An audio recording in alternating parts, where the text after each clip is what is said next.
Que alegria poder voltar a esse lugar.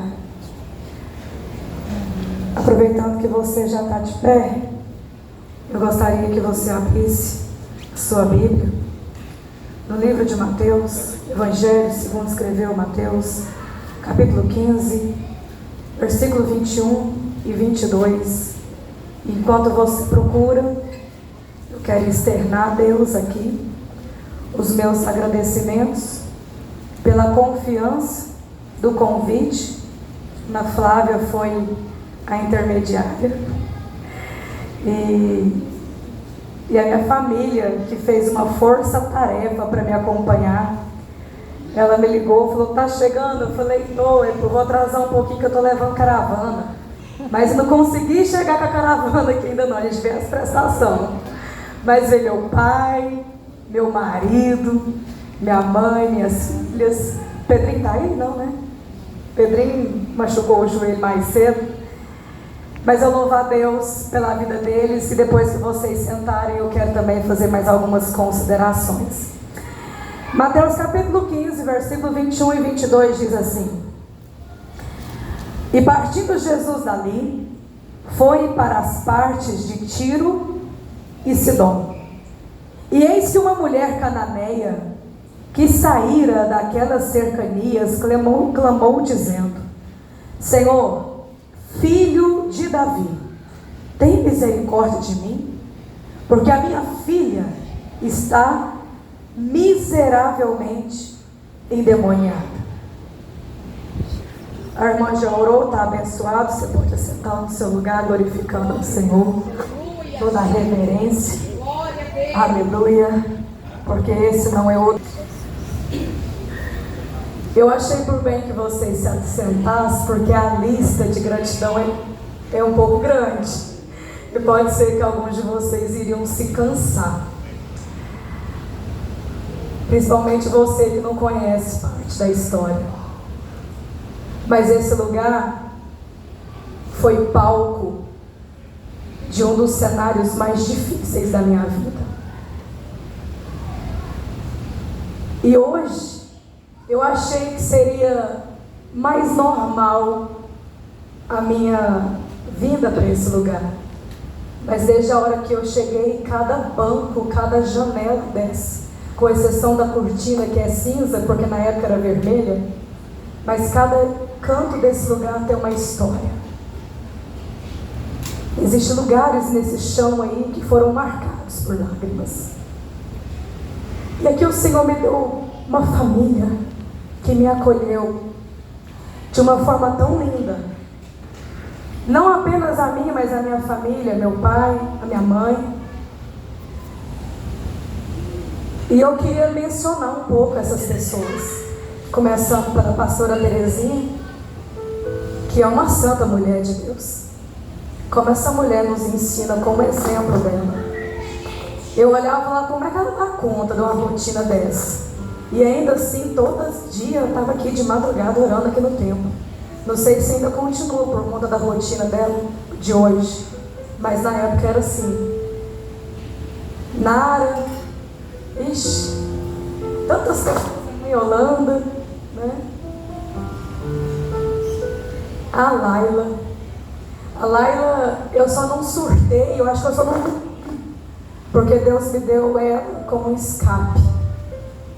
E que saudade eu tenho dessa amizade, Laila. Aí a gente mudou de cidade, o Senhor restituiu nossa vida, Deus cumpriu promessa. E a irmã Terezinha era uma que falava assim: filha, eu estou orando para Deus te dar um marido. Porque na época eu era missionária, filha de pastor, criada na igreja, mas eu era gente. E dentro da minha humanidade, eu caí. E nessa queda, eu engravidei. E foi um escândalo na época. Porque é o que as pessoas estavam esperando. A sua queda. Para virar notícia. Até outra pessoa cair, para que um outro vire notícia. Assim vai alimentando os assuntos nas rodinhas. E eu me lembro que eu fiquei apavorada e eu queria casar a todo custo. Por conta de uma reputação que eu fui ensinada na minha criação, por conta da preocupação com o futuro em relação ao meu filho, e principalmente preocupada com o ministério que Deus confiou nas minhas mãos. E o pastor Valério, que me dói muito inclusive não vê-lo aqui, ou ele está aqui, porque eu estou sem óculos, às vezes é com algum nome sem falar, é porque eu não estou te enxergando direito. E ele me chamou e falou: filho, eu não vou te excluir. Eu falei: pastor, mas eu preciso passar pela disciplina. Ele falou: então você vai ser você e Deus, porque eu te conheço e Deus te conhece mais do que eu. Quando você estiver pronta, você volta.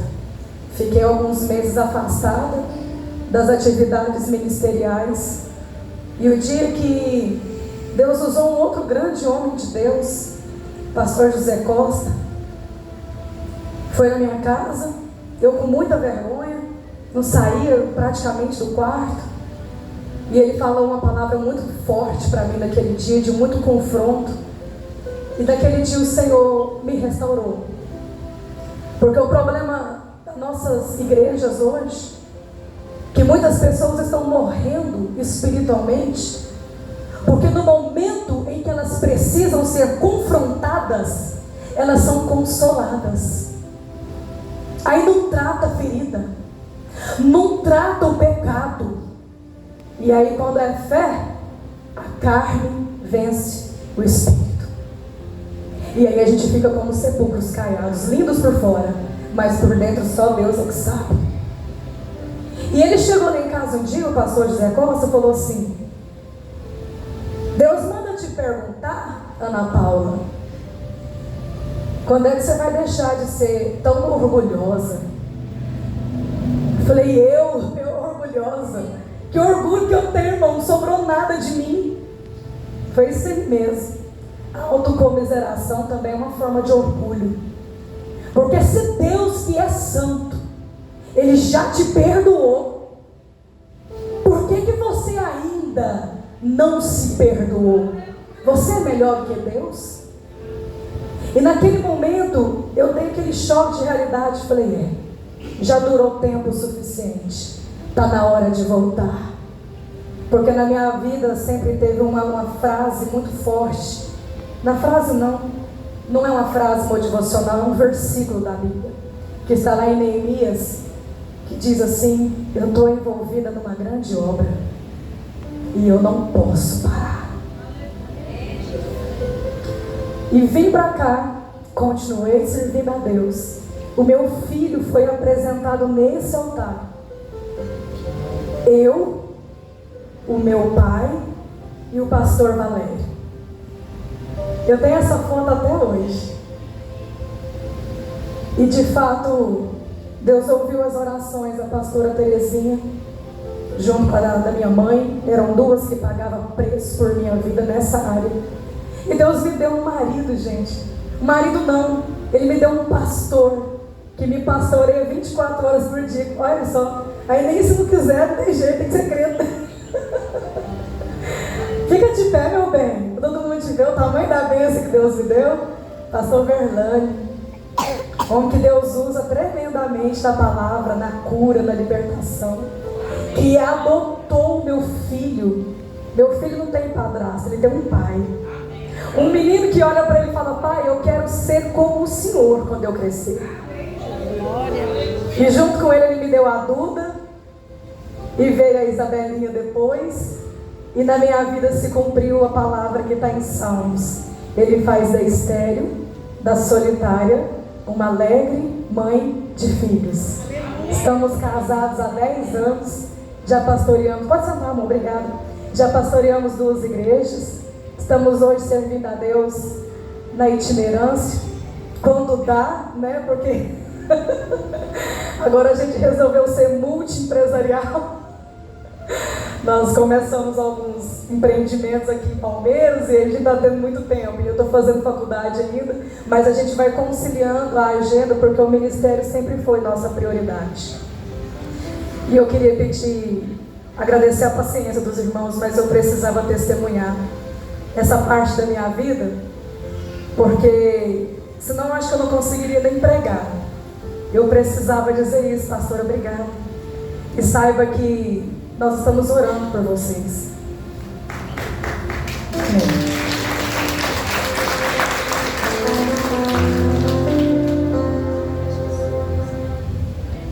Mateus capítulo 15, versículo 21 e 22, conta a história de uma mulher que tinha um problema em casa.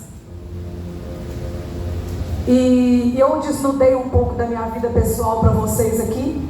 E dentro desse rápido testemunho, eu contei para vocês algo que eu estava passando dentro da minha casa. Problemas que às vezes é tão vergonhoso ou tão complicado que a única opção que temos é levar para Jesus. Por mais que a gente é ajudado por uma palavra de ânimo de um amigo, de um pastor, ou de um intermédio aí, de um advogado, ou de um psicólogo, ou de um político, talvez dependendo da demanda, precisa de uma influência terrena, por mais que isso nos auxilie, mas tem coisas que às vezes acontecem dentro da nossa casa, que é só Jesus para resolver. E essa mulher, que a Bíblia sequer menciona o nome dela, apenas a origem, de uma forma didática do escritor, acredito eu, até para já ir apontando um pouco sobre, tentando explicar os versículos seguintes, já que lá para frente há uma confusão de interpretação, quando Jesus fala para ela que não era certo deixar o pão dos filhos para os cachorrinhos, e aí algumas pessoas interpretam como se Jesus estivesse chamando ela de cadela, e não é nada disso. Mas por uma questão didática do autor, ele não menciona o nome dela, mas fala da origem, ela era cananeia. Só que isso me abre um parêntese profundo, que me faz entender todo o resto do texto. Por quê, meus irmãos? Porque a mulher, por ser cananeia, se a gente for olhar lá no Pentateuco, os primeiros livros da Bíblia, ali quando Israel está retomando Canaã, porque não estava tomando porque era deles, então estava só retomando o que lhes pertencia de direito. Mas quando Israel estava ali, tinha cidade que Deus orientava Josué: Josué, o despojo, o tesouro da guerra vocês podem pegar. Em outros lugares, Deus falou para Josué: mata tudo, de mamana caducando, nem o tesouro desse lugar não é para pegar, é para ficar aí, como no caso de Jericó. E a gente pergunta: Deus, mas por que alguns lugares podiam, outros não podiam? Era tudo terra deles. E aí o Senhor vem nos ensinar. Aquela terra de Canaã estava tão amaldiçoada por rituais pagãos, por adoração a demônios, que tinha lugares que não tinha jeito, era de mamana caducando e endemoniado. E as coisas do inferno não têm comunhão com as coisas de Deus.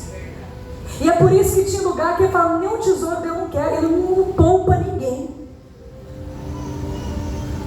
E aí a gente vem para o Novo Testamento e começa a ver por onde Jesus passava, algo sobrenatural acontecia, milagres aconteciam, maravilhas aconteciam, pessoas eram libertas.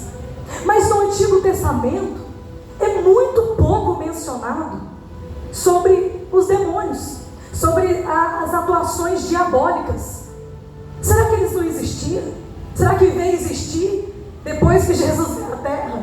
Não. A palavra do Senhor diz que Jesus veio para desfazer as obras do maligno. Então ele já atuava aqui. A questão é que, por conta da cultura judaica não crer na existência deles, e a Bíblia no Antigo Testamento e no Novo também foi escrita praticamente por judeus, eles não davam muita ênfase a isso, mas há algumas referências. Se a gente pegar ali, por exemplo, o livro de Jó, nós vamos ver eles mencionando um dragão, ou um leviatã, ou um behemote, que são bestas feras que habitavam no mar, que eram figuras de demônios, mas não tratava como tal. Aí, o diabo deitou e rolou, porque tudo que eles querem é que sejam ignorados mesmo, é que a gente duvide mesmo. Não, isso aí é tudo que eles querem.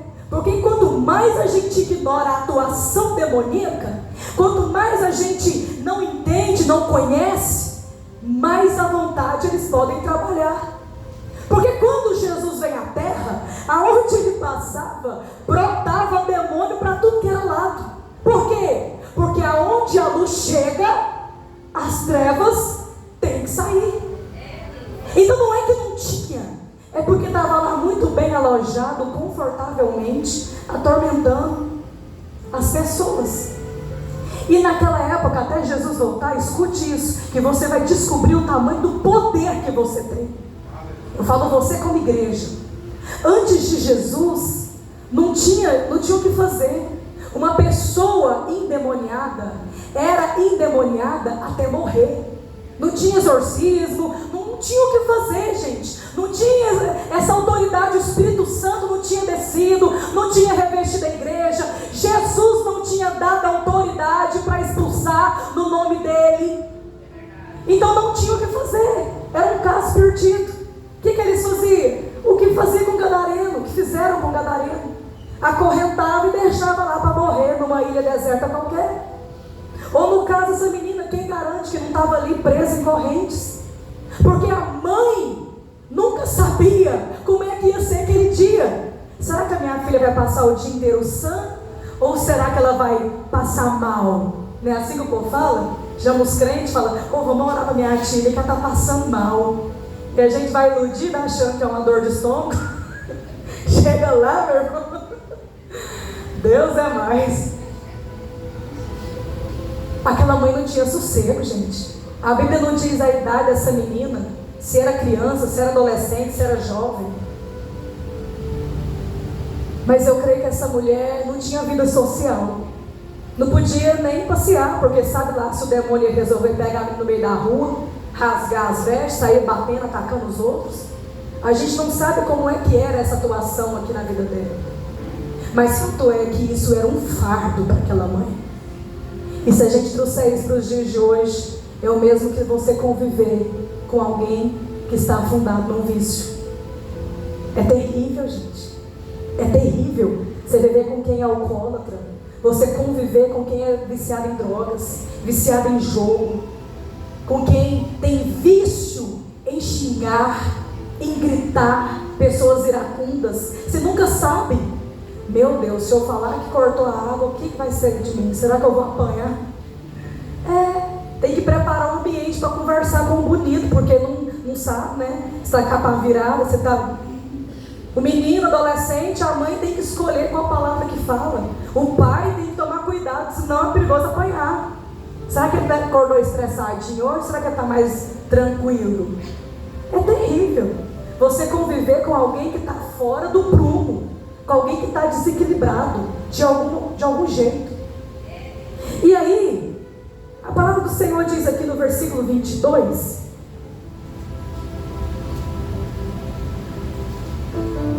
essa mulher saiu das cercanias e clamou dizendo: Senhor, filho de Davi, tem misericórdia de mim. Ela foi direto ao ponto. Isso aqui é outra grande chave que o Senhor nos ensina. Porque Deus não está preocupado e tão pouco se impressiona com as nossas palavras sofisticadas, orações bem elaboradas. A Bíblia diz que de um coração quebrantado e contrito não desprezará o Senhor. Às vezes nem palavra vai sair. Foi como meu esposo aconselhando uma vez uma irmã que está passando uma luta travada no casamento.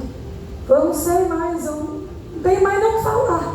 Eu vou lá e vou falar: Deus, eu de novo, porque a ladainha é a mesma. Ele falou: pois o dia que você cansar de repetir a mesma história, Só vai para lá, para o cantinho da oração e fala: Jesus, estou aqui. Só de você ficar ali, tirando tempo com o Senhor, Ele vai responder a sua oração. Que oração? Aquela que o Espírito Santo faz com gemidos inexprimíveis. Porque nunca foi sobre frase bem feita. É um coração quebrantado e contrito. E ela chega direto no ponto: Jesus, filho de Davi, tem misericórdia de mim, porque minha filha está miseravelmente endemoniada. Olha que tremenda. Aquela mulher era cananeia. Ela não conhecia Deus, ela não seguia Jesus. Ela ficou sabendo que Jesus estava passando por ali, aproveitou a oportunidade porque ela entendeu: Ele vai resolver o meu problema. Ela contou para quem podia resolver o problema. Uma mulher que não tinha um dia de crente, não tinha um mês de congregada, mas ela sabia o que muito crente antigo de banco ainda não aprendeu, porque vai falar para a vizinha, vai para a rede social, vai falar para quem quer que seja, mas não fala para quem resolve. Aquela mulher já foi direto. E mais ainda, ela já sabia que aquele problema era espiritual. Aquela mulher, ela tinha uma sabedoria que nos ensina de tal forma que, se fosse nos dias de hoje, talvez ela poderia levar aquela menina num psicólogo, num terapeuta, mas não ia adiantar. Poderia levar num psiquiatra, entupir ela de remédio, mas não ia adiantar. Porque ela sabia que o problema não era mental e nem emocional. O problema dela era espiritual. E eu não estou dizendo para você que isso não ajuda, porque ajuda. Deus capacitou o homem na terra, foi para isso mesmo. Foi para amenizar nossas dores, para cuidar de nós. Quando Adão e Eva saem do paraíso, eles não tinham capacidade de fazer a própria roupa para tampar a nudez. A Bíblia diz que Deus fez roupa para eles com pele de animal. Um homem que tinha colocado o nome em todos os animais, sem esquecer o nome de um só. Olha que memória, olha que cabeça, olha que inteligência que Adão tinha. Afinal, foi criada a imagem e semelhança de Deus. Mas quando ele peca, quando ele cai, toda a terra é descontrolada. Animais que eram mansos ficam selvagens, plantas que eram alimentícias ficam venenosas, a terra começa a produzir espinhos e abrolhos. Toda a criação sentiu quando o pecado entra no mundo. E é claro, a inteligência do homem reduziu drasticamente, ao ponto de depois não saber tampar a própria vergonha. Deus vai lá, coloca a roupinha, cuida dele. E aí, Deus falou: pronto, a terra ficou doente, porque o pecado entrou. Esse povo, até eles descobrir que eles podem se voltar a mim de novo e buscar em mim a cura para a dor delas, que se cumpre em Jesus, Isaías 53, porque Ele levou sobre si as nossas dores. E o que é dores? É alma, é o que sente aqui. E as nossas enfermidades, o que é isso? É doença física. E o castigo que nos traz a paz estava sobre Ele, e pelas suas pisaduras nós fomos sarados. Então Deus, entendendo isso, vai demorar demais, esse povo vai padecer. Então Ele começa a criar plantas medicinais, imagino eu. E com o tempo Ele começa a capacitar homens para começar a estudar cientificamente, para combinar plantas, para fazer remédios, para começar a entender a mente humana, para ajudar naquilo que a pessoa não consegue sozinha. Então a psicologia é uma bênção, sim. Se você está passando por problema, procura um terapeuta. Se você está passando por problema, procura um médico. Porque assim como, mas isso aí, crente não tem depressão, então o crente não podia cair os dentes, não podia usar dentadura. Crente não podia ter problema de vista, não podia usar óculos. Por que no corpo a gente é igual aos outros, mas na alma a gente tem que ser blindado? Nós somos gente. Só que tem coisa que não vai adiantar terapia, não vai adiantar remédio. Tem coisa que é só na cruz. Tem coisa que é só Jesus. E aquela mulher já entendia isso. Aí, a Bíblia diz aqui no versículo 23, Ele não lhe respondeu palavra. E os seus discípulos, chegando ao pé dele, rogaram dizendo: despede essa mulher que vem gritando atrás de nós. Irmãos, coisa triste é quando nós estamos numa peleja, é quando nós estamos numa campanha, num propósito, que só Deus para resolver, e o céu fica calado. A gente ora, parece que Deus não está ouvindo, mas deixa eu te falar, Deus sempre ouve você. Ele sempre te ouve. Não para de orar. Mas é triste quando a gente está orando e Deus não nos responde. Mas sabe, olha o grande... Gente, esse versículo ele vai descortinando a cada letra. Sabe por que ele faz isso muitas vezes? Está aqui, versículo B, parte B do versículo 23. E os discípulos chegando ao pé dele rogaram dizendo: despede essa mulher, Senhor, que vem gritando atrás de nós. Muitas vezes o Senhor não responde a sua oração, para que quem está ao seu redor comece a clamar também. Tem situação que o Senhor está permitindo na tua casa, te trouxe de volta para a oração, te trouxe de volta para o altar, mas ainda não resolveu, porque está esperando quem está no cenário começar a clamar também. Senhor, ouve a oração da minha mãe, ela não para de clamar. Pai, olha a situação da minha filha, da minha nora. É para quem está perto começar a clamar. Jesus também pela mesma situação. Quando a tua casa, quando aqueles que estiver ao seu redor começar a clamar, meu irmão, se prepara para o testemunho. Jesus tem as formas de trabalhar. E aí Jesus vem, versículo 24: eu não fui enviado senão as ovelhas perdidas da casa de Israel. Parece que por um momento Jesus está até ali concordando com eles, mas a Bíblia nos aponta que Jesus era humano, 100% homem, mas ele era o Deus encarnado. Ele era 100% Deus. E como Deus, ele já tinha visto aonde ninguém tinha conseguido enxergar. Ele deu aquela resposta porque ele sabia que aquela mulher, ela ia se posicionar de forma diferente. Eu vou te falar, Jesus era proposital. Nada com Jesus era no improviso. Gente, improviso é com a gente, que somos desorganizados, que somos humanos. Deus não. Deus não dá a benção para ninguém por acidente. Ixi, era para ele ali, deu para ele, olha. Não. Se todo mundo orar aqui junto na mesma hora, ele vai ouvir cada oração e não vai confundir uma voz, porque ele é Deus. Então, por um momento Jesus até parece concordar, mas ele estava esperando ali o que vinha pela frente, porque ele sabia que ia ter uma oportunidade de ensinar aqueles discípulos um mistério muito forte. Versículo 25: então ela chega até ele e o adorou, dizendo: Senhor, socorre. Versículo 26: ele, porém, respondendo, lhe disse: não é bom pegar o pão dos filhos e deitá-lo aos cachorrinhos. Meus irmãos, naquela época, a mesa aonde eles comiam não eram essas mesas que a gente tem hoje, que tem cadeira, a gente senta e come. Naquela época as mesas eram baixinhas. Quando muito tinha almofada para sentar, mas geralmente era de meio no chão, né? Chegava, sentava, comia e ir embora. Como que um cachorro vai entrar debaixo de uma mesa daquela pegar comida? Não tinha jeito. Só que aquela mulher, diferente de muitos crentes antigos de banco, também já tinha descoberto um outro grande mistério, que a maioria de nós ainda não. Ela dá uma resposta espiritual para ele, e você vai entender. Ela disse: sim, Senhor, mas também os cachorrinhos comem das migalhas que caem da mesa dos seus senhores.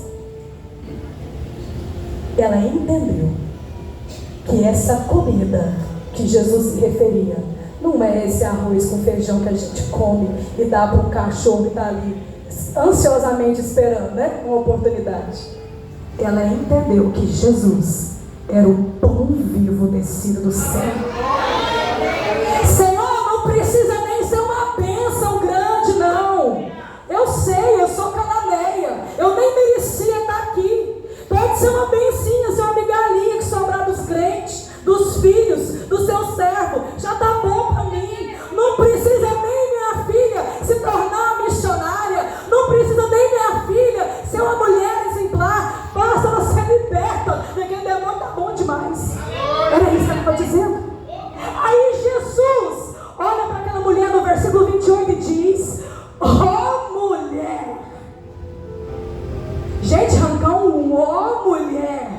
da boca de Jesus. Ainda mais ele que era proposital, já sabia o que ia acontecer. Aleluia. Grande é a tua fé. E o Senhor está conversando com gente aqui hoje. Quando a situação aperta embaixo, qual é a resposta que você tem dado ao Senhor?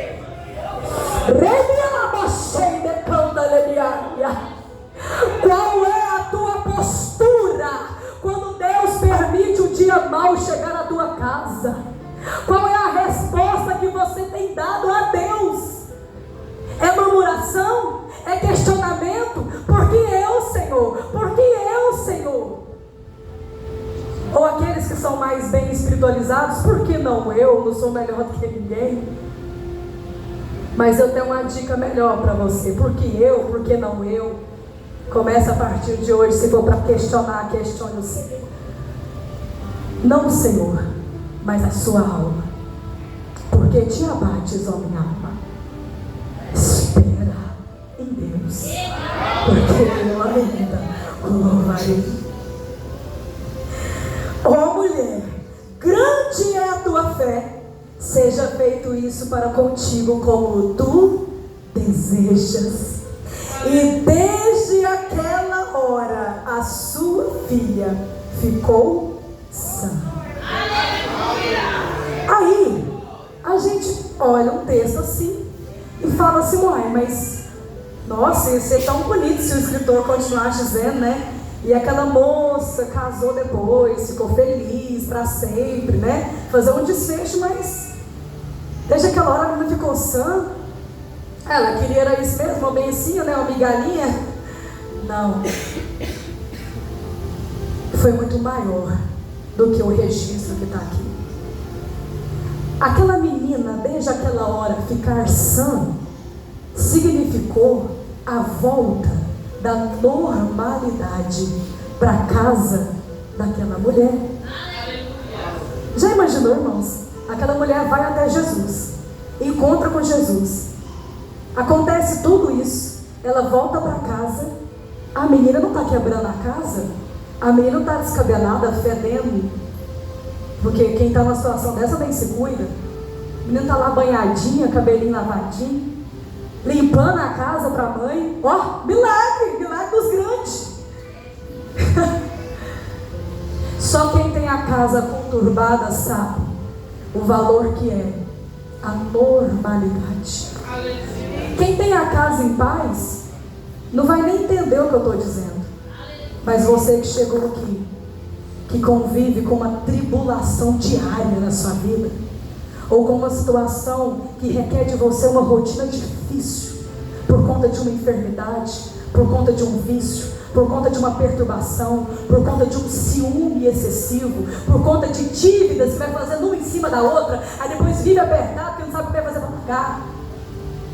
O Senhor vai restaurar a normalidade na sua casa. Eu sei o que é isso. Eu sei o que é isso. Eu tenho 3 minutos para entregar essa palavra, mas dentro de 3 minutos eu quero contar esse testemunho para encerrar essa ministração e orar com você. A nossa filha, essa moça, alguns que me conhecem acham estranho eu falar nossa filha, mas é do jeito que meu filho é filho de coração para o meu marido, ela também é minha filha de coração. Ela perdeu a mãe com 4 anos, meu esposo ficou viúvo bem novo, o Senhor a recolheu com 22 anos. E quando ela tinha mais ou menos de 8 a 9 anos, nós nos casamos, eu mais o pai dela. E quando ela tinha 16, Duda? 16 anos, né? Ela que, nessa menina era ciclista, professora de balé, fazia inglês, estudava. Depois que ela ficou maiorzinha, pode contar as vezes que eu peguei num rodo lá em casa. Não preciso mandar fazer nada. Pensa numa menina que é um exemplo, uma reserva moral em tudo, criada no altar. De repente essa menina começa a perder interesse por tudo e queria só dormir.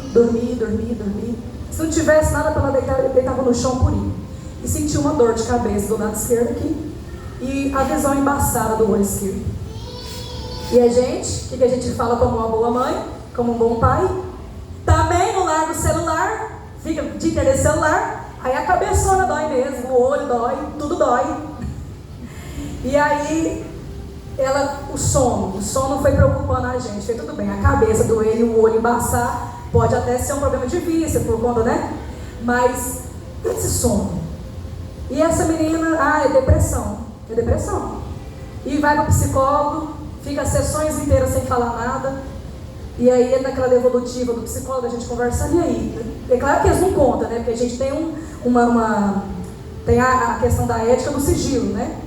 Mas pelo menos ele fala, está progredindo, se não, falou nada, ficou calado a sessão inteira. Aí é isso, não falou nada também, não, eu não. Ficou os dois calados, é bom de jeito, né? Nada. Vai pro psiquiatra, passa um remédio, nada. E aí, falei, gente, minha mãe lá nos Estados Unidos, eu conversando com ela, falei, mãe, eu estou muito preocupada com a Maria Eduarda. E aí eu falei, meu bem, você percebeu que o olho da Duda tá murcho? Ele tá fundo, tá, sei lá. Ele, o que é isso, amor? Misericórdia. Falei, não, é verdade. Parece aquele olho morto, sem vida. Não, você está vendo coisa que não existe. Meu bem, esse treino não está certo. Falei com a minha mãe, ela falou, Paula, será que isso não é neurológico, não? E vocês achando que é psicológico? Falei, Deus me livre, mãe, apesar que eu não sei nem o que é pior, né? Falei, minha filha, em vez de estar procurando só psiquiatra e psicólogo, procura um neurologista também. Fomos em Goiânia, pediu ressonância, e aí eles vão fazer, né? Mas eu tenho certeza que isso aí, logo ela está bem, não sei o quê. Fizemos. E aí lá dentro da sala do maquinário lá de fazer o exame, aqueles profissionais já me chamou e falou assim, pede urgência no laudo. Falei, por quê? Eles falaram, não, a gente não tem como saber, porque, né? Mas pede urgência. Irmãos, hoje eu entendo. Porque a diferença entre a primeira ressonância e a última, o cérebro dela estava tomado. Ela estava com um tumor no cérebro, no tamanho de 13 centímetros de diâmetro. Corremos com ela e caminhou para o Araújo Jorge, e aí começou as convulsões terríveis. Meu Deus do céu, é algo que a gente ficou abalado muitos dias de ver a cena. Que quem já viu uma pessoa convulsionando sabe, quando é um filho da gente que é tão saudável, acho que é mais traumático ainda. E trazia nos pronto-socorro e eles aplicavam calmante. Eu, não é, eu tinha que explicar, né? Fez a cirurgia, dissecou o tumor pelo nariz, porque parte dele era líquido e parte dele era calcificado. Mas aonde estava calcificado, estava arraigado no nervo óptico. E eram vasos da espessura de um fio de cabelo, que se eles insistissem em puxar, podia lesionar e ela ficar com sequelas irreversíveis, ou até mesmo dar um aneurisma, alguma coisa assim, e morrer. Então deixou esse pedacinho, mas tirou um pedacinho da coxa e enxertou no lugar aonde ele tinha nascido, para não ter a possibilidade de crescer de novo. Ok, amém, glória a Deus, vida que segue. De repente essa menina começa a sentir dor em toda a cabeça. Já não doía só no local, doía em tudo. Por quê? O tumor voltou a crescer.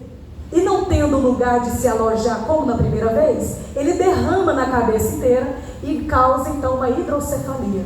Não bastava o tumor, agora tem uma hidrocefalia. Essa menina, ela sofria dia e noite, todos os dias. A minha mala vivia pronta, porque eu nunca sabia se eu ia conseguir amanhecer na minha cama. Eu estou falando sobre a anormalidade em casa. Meus meninos tudo pequenininhos, estudando. Porque na hora que ela gemia, porque às vezes não tinha força nem para chamar a gente no quarto do lado, eu já passava a mão nos documentos, na bolsinha, corria para Goiânia. Às vezes quando estava muito difícil, corria aqui no SUS, tomava morfina para ela conseguir chegar em Goiânia. A outra vez que a Ana Flávia me chamou para pregar aqui, um tempo atrás, eu estava dentro do hospital com ela já há quase um mês internada. E nós duas fazendo faculdade. E prosseguindo. Porque maior é Deus, né, Maridora? Amém, amém, universitários? Amém. E aí, marcou-se então, aí tudo era mesa redonda, os neurologistas reuniam lá e falou, não, vamos fazer o seguinte, vamos colocar uma válvula na cabeça dela e vai drenar lá para a bexiga, que aí tirando esse líquido, ameniza as dores, então ela pelo menos tem qualidade de vida.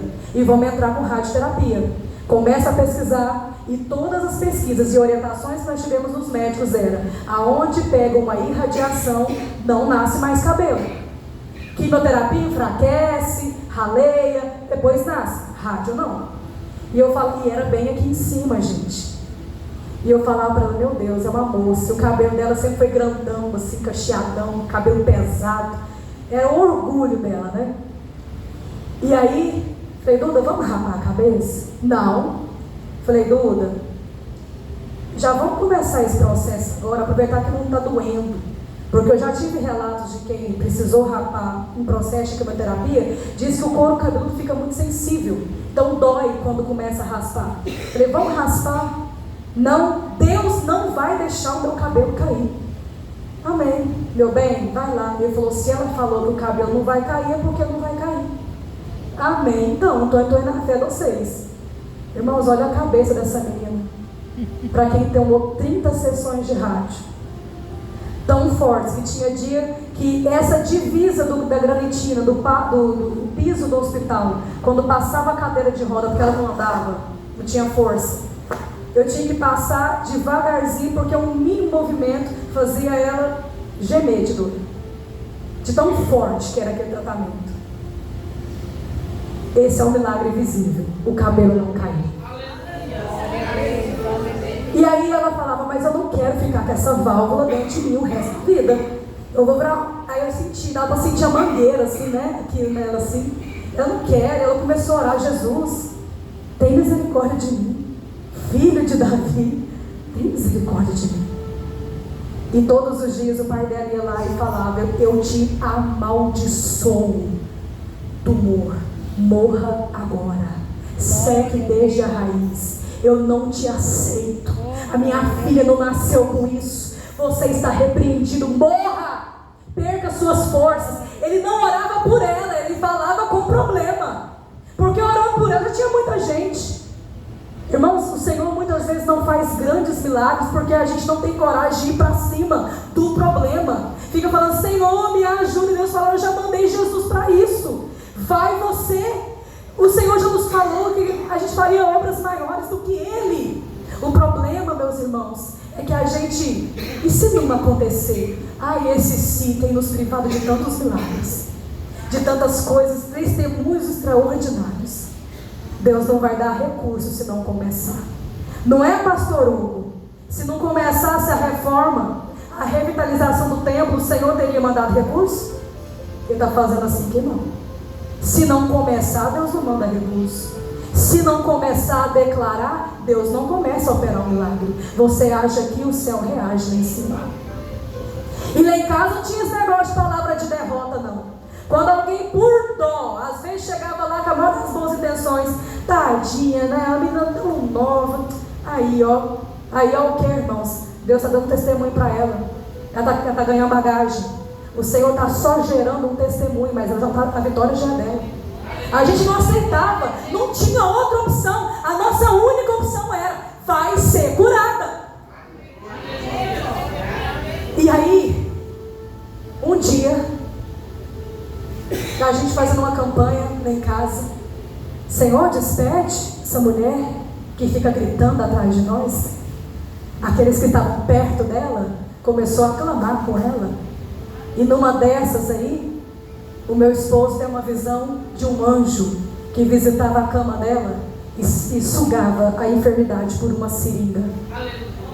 E tinha uma cirurgia muito terrível, que era de um lado ao outro na cabeça. Essa era a mais perigosa e a gente temia muito, não queria que ela acontecesse. E no dia que ela foi para operar, para fazer essa cirurgia, dentro do centro cirúrgico, o enfermeiro já estava vindo para rapar a cabeça dela, onde ia ser o corte. Aí o chefe da neurologia chegou e falou, olha, eu não tinha visto essa ressonância, porque minha mãe, né, quem conhece sabe, tanto que é crente. Aleluia, Jesus, o anjo visitou a nossa casa, então pode repetir o exame, que ela está curada. E aí, Silverlane viu e a Duda sentiu, que ela sentiu uma presença no quarto da madrugada. Pode lá repetir o exame que Deus fez o milagre. Fizemos a ressonância por conta própria. Ele comparou, falou, essa menina, não, você não pode operar não. Aí, tira ela do centro cirúrgico. Vem a Maria Eduarda de novo, escapando da cirurgia terrível, né? E a gente foi vivendo esse processo 2 anos. E aí, no final de tudo, do nada, um dia, ela falou: Ana Paula, eu estava resolvendo umas coisas lá em Cesaria, não tinha como eu ir com ela. Nesse dia foi minha sogra que acompanhou na rádio. Aí ela falou: ai, tem um negócio saindo da minha cicatriz, eu tive um queloide aqui na bexiga. Falei: ai, manda uma foto, deixa eu ver. Quando ela manda o vídeo, a barriga estava aberta. Falei: Duda, esse trem é a mangueira que está saindo para fora. Ela falou: ai, é? Falei: minha filha, pelo amor de Deus, tampa esse trem com a gaze, pra você não pegar infecção. E você nem volta no hospital, você já mostra isso pro seu médico. Por lá mesmo ficou. E ela falou: Jesus, pelo amor de Deus, é a chance. Faz eles tirar essa válvula, porque eles tinham a oportunidade de querer só trocar a válvula. Porque o corpo deu rejeição, com uma infecção altíssima, ninguém sabia a origem. E aí eles tiraram essa válvula. Eu falei: tá vendo? Deus é assim, de vez em quando ele faz o negócio com carinho, de vez em quando ele reganha a barriga, a mangueira sai, ué, vai tirar ou não, eu arranco esse trem pra fora. Está hoje sem tumor na cabeça, sem hidrocefalia, sem válvula, gozando de uma saúde, estudando, trabalhando para a glória de Deus. Mas eu quero dizer uma coisa para você: Deus vai restaurar aquilo que está te perturbando. O Senhor vai trazer a normalidade novamente. Você pode ficar em pé em nome de Jesus? Meu bem,